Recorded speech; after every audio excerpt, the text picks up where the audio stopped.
बिस्मिल्लाहिर्रहमानिर्रहीम। अस्सलाम वालेकुम। मैं हूं फुरकान अहमद और आप देख रहे हैं मेरा यूट्यूब चैनल। आज व्लॉग में कुछ अपडेट्स हैं, कुछ खबरें हैं, मगर उससे पहले एक इशू बड़ा जो तकरीबन रोजाना ही किसी न किसी सूरत में सामने आता है।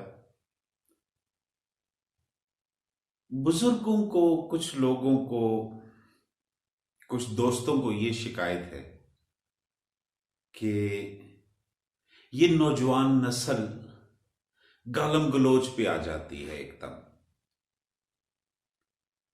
ये आजकल के लड़के पोलराइजेशन का शिकार हैं, एक्सट्रीमिज्म, ये तीनों चीजें मुख्तलिफ। गालम गलोच के हक में तो कोई भी नहीं, कभी भी नहीं। वो किसी के कम तालीम याफ्ता होने का सबूत देगी या और कोई दलील ना होगी तो गालम गलोच पे आ जाएंगे। जहां तक एक्सट्रीमिज्म की बात है तो उसके हक में भी कोई नहीं होगा। ये साहिब अक्ल लोगों की निशानी नहीं कि वो गालम गलोच पे चले जाए। जहां तक रही पोलराइजेशन की बात, तो पोलराइजेशन है। आपको एक तरफ वो जनरेशन नजर आ रही है जो कि करप्ट या करप्शन को नहीं मानती,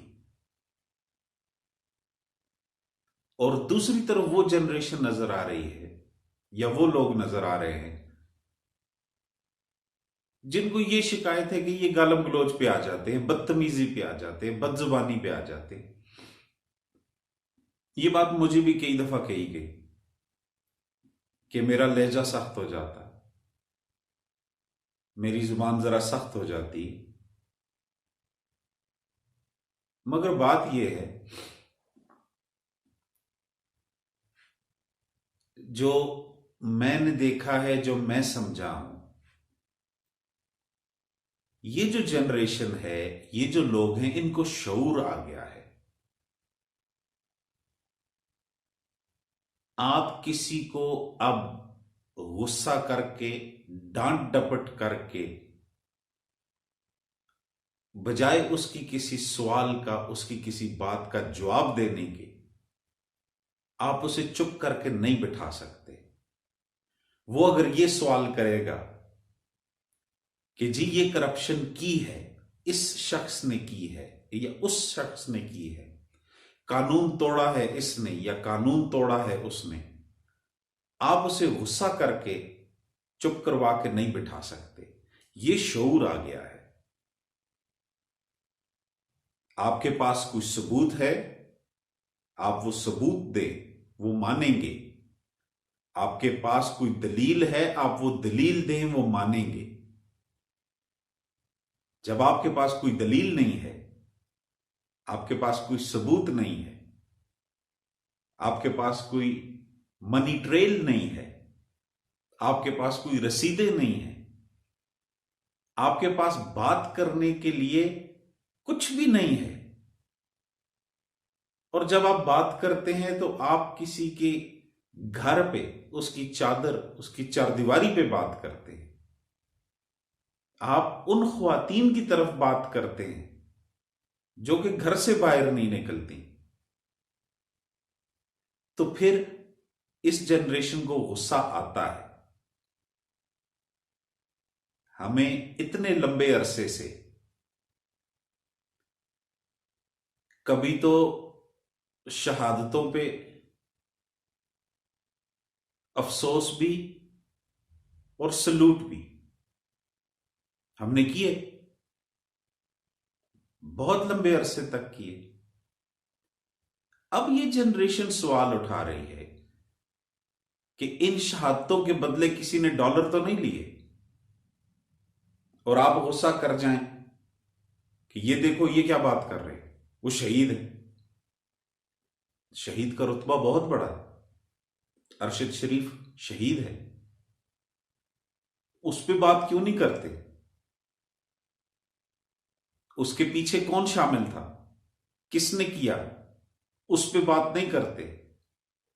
जब ये जनरेशन बात करने लगती है तो कहा जाता है बदतमीज हैं, ये क्या कर रहे हैं। जब ये जनरेशन कहती है कि करप्शन की है, मुल्क का पैसा लूटा है, बाहर भेजा है, और जवाब में कुछ नहीं है, तो आप उस जनरेशन की, उन नौजवानों को, उन बच्चियों को जो ये सवाल करते हैं, आप उनको इंतहाई घटिया रिमार्क्स, तो आपके पास दलील कोई नहीं है। फिर ये जनरेशन गुस्सा करेगी, फिर पोलराइजेशन होगी। इस जनरेशन को शऊर आ गया है, और इस जनरेशन को शऊर दिया है इमरान खान ने। आप जो मर्जी करें, कल की इमरान खान साहब की तकरीर थी, उसके बाद एक चैनल को तो बंद कर दिया गया उनकी तस्वीर दिखाने पे, दूसरे चैनल के खिलाफ भी शायद कोई कार्रवाई की गई है। वो गद्दार तो नहीं है, उसने शऊर दिया है। उस पे तो कातलाना हमला हुआ है और वो एफआईआर तक नहीं कटवा सकता। आप उस पे बैन लगा के क्या करेंगे? वो आपके टीवी चैनल्स का मोहताज नहीं रहा। हां, आपके टीवी चैनल्स उसके मोहताज जरूर हो गए। वो नहीं आएगा टीवी चैनल्स पे, वो फेसबुक पे चला जाएगा। आप फेसबुक बंद कर दें, वो यूट्यूब पे चला जाएगा। आप यूट्यूब बंद कर दें, वो ट्विटर पे चला जाएगा। आप लोगों को इमरान खान चाहिए, आपके चैनल्स की रेटिंग बताएंगी। मुझे सारा दिन आम पब्लिक के साथ, आम लोगों के साथ गुजरता है। इन लोगों को अब शऊर आ गया है, अब ये सवाल पूछते हैं। जैसा कि इमरान रियाज खान साहब ने बहुत दफा ये कहा कि ये सवाल करेंगे, जवाब देना पड़ेगा। जवाब नहीं देंगे तो पोलराइजेशन होगी। आपको वो क्यों अपनी मुखालिफ सिमत नजर आते हैं? क्योंकि वो सवाल कर रहे हैं और जवाब आपके पास नहीं है। आप अभी भी उन हथकंडों पे हैं जो पुराने सोवियत यूनियन में इस्तेमाल किए जाते थे। आपके पास अभी भी 80 की दिहाई की वो किताब मौजूद है कि किसी को तोड़ना है तो ये कर दो, ये नहीं होता तो ये कर दो, पर्चे कर दो, उठा लो, जंजीरों से बांध दो, कपड़े उतार दो, नहीं मानता घर वालों को उठा दो। तो ये जनरेशन फिर सवाल करेगी। इमरान खान ने वो शऊर दे दिया है,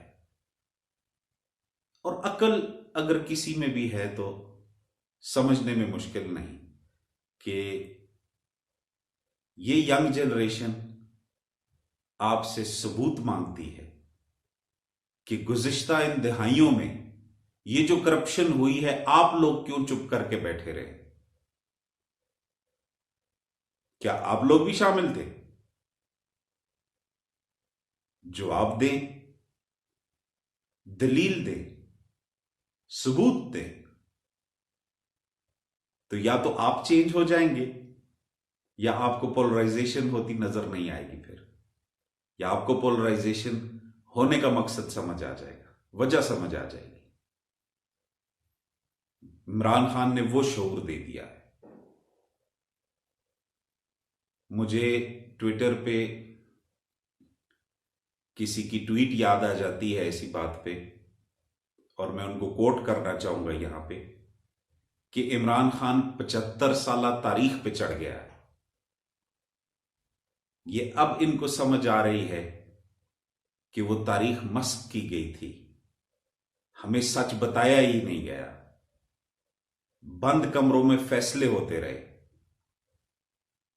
ये लोग अब बंद कमरों के फैसलों को नहीं मानते। ये अब ये कहते हैं कि जो कुछ है हमारे सामने हो। और यही फर्क है ये पुराने दूसरे रिवायती सियासतदानों में, ये जो 12-13 जमातें गठी हो गई हैं, और इमरान खान में। इमरान खान जो भी कह रहा है, जो भी कर रहा है, वो सबके सामने कर रहा है, वो सबके सामने कह रहा है। ये लोग अभी तक बंद कमरे वाली सियासत से नहीं निकले। ये जनरेशन यही बात मांगती है कि हमारा अगर मुस्तकबिल है तो बात हमारे सामने क्यों नहीं होती, सब कुछ हमारे सामने क्लियर क्यों नहीं होता। पोलराइजेशन जरूर है, एक्सट्रीम तक जानी नहीं चाहिए, और गालम गलोच की तो कोई भी सब अक्ल समझ वाला बंदा हिमायत कभी नहीं करेगा। तो आप भी दलील दीजिए, सबूत दीजिए कुछ, शायद कोई बेहतरी आ जाए। कुछ छोटी छोटी अपडेट्स थी, वो बताना जरूरी है यहां पे। उसके बाद नेक्स्ट व्लॉग में इंशाल्लाह बाकी बात होगी। आज सदर मुमलिकत की मुलाकात हुई थी ज़बान पार्क में इमरान खान साहब के साथ, और शायद कुछ मुशावरत भी थी, शायद कुछ पैगाम भी था। जहां तक इतलात हैं वो ये है कि इमरान खान ने अभी भी किसी भी किस्म का करप्ट लोगों के साथ बैठने का मुतालबा जो है वो मुस्तरद कर दिया है। अरशद शरीफ के कत्ल और उसकी तहकीकात से पीछे हटने से इनकार कर दिया है। और इमरान खान साहब ने जो थोड़ी सी नरमी दिखाई थी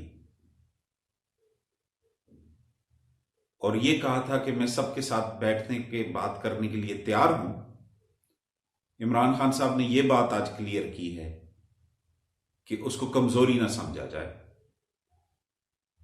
1-2 पर्चे और कर दिए हैं, 1-2 FIR और कर दिए हैं खान साहब पे, एक कोयटा में भी कर दिए। अब कोयटा में कौन मीसना बैठा है ये आपको पता है। बड़े अरसे तक इस जनरेशन को बेवकूफ बनाए रखा, बनाने की कोशिश की, मगर बर वक्त वो राज भी खुल गया। तो ये पर्चे जो कोयटा में हो रहे हैं, ये किसके कहने पे हो रहे हैं, ये आप में से काफी सारों को पता है। प्लान इनका अब भी वही है, किसी तरीके से खान साहब को बाहर निकाला जाए और उसे खत्म कर दिया जाए। आज जो अहम बात है वो ये है कि बरतानिया के साबिका सफीर ने आज एक ट्वीट की है जिसमें उन्होंने कहा है कि ये CIA ने रिजीम चेंज की थी और इमरान खान साहब के अमेरिका को अड्डे न देने पे उनके इनकार के बाद ये सारा कुछ किया गया था। ये खुलेगा सब कुछ, अब ये एक दूसरे को पढ़ेंगे। अब वो लोग तो पहले ही छलांगे लगाने शुरू हो चुके हैं कश्ती से, जो हमेशा डूबती कश्ती देख के निकल जाते थे। ये काम अब शुरू हो चुका है। अब आज रात की अल्लाह खैर करे, कल इंशाल्लाह मुलाकात होगी। अपना ख्याल रखिएगा। अल्लाह हाफिज। पाकिस्तान जिंदाबाद।